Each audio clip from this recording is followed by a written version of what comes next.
Hi, this is Peter from Net Foundation and welcome to the third video in the second series on how to make a course in its learning. In this series, we go through the administrative part of creating a course and details you have to think about.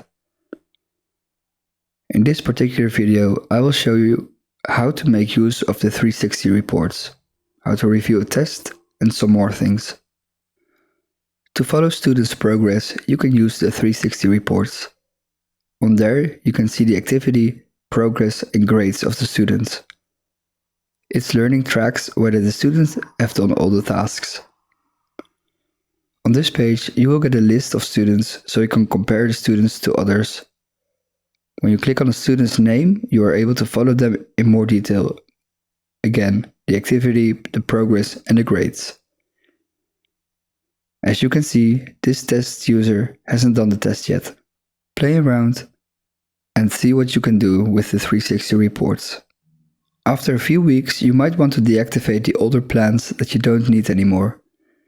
You can do that by going to Plans, selecting a plan, and choosing Deactivate in this drop-down menu. You are also able to do this automatically by adding a date for when the plan is active.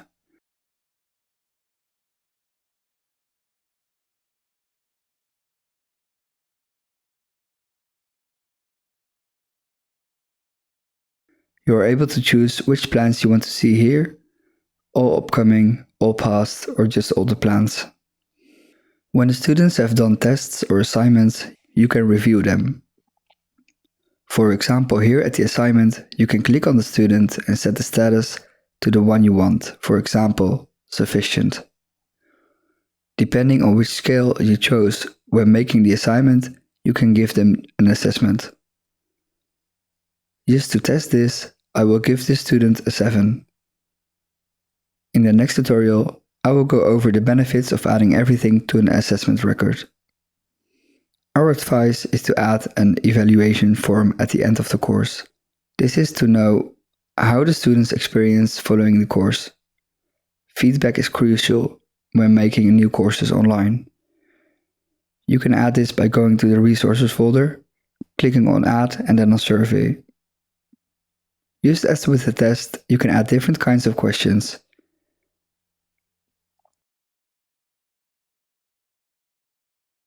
You could ask questions about what they think of the content, the structure, the pacing, the resources available, communication, and more.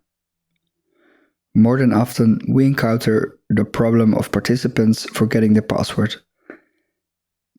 If you want to give them a new password, go to Admin, User and Access Rights, and look them up with their first or last name. To edit their personalia, click on this little pencil. On this page you can edit everything, which can be very useful. Go through all the options so you know when everything will be useful. And by clicking on the Password tab, you can enter a new placeholder password.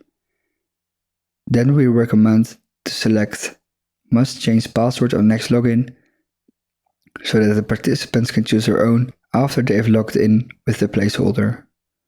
I just wanted to note again that there is a help page with lots of really helpful information.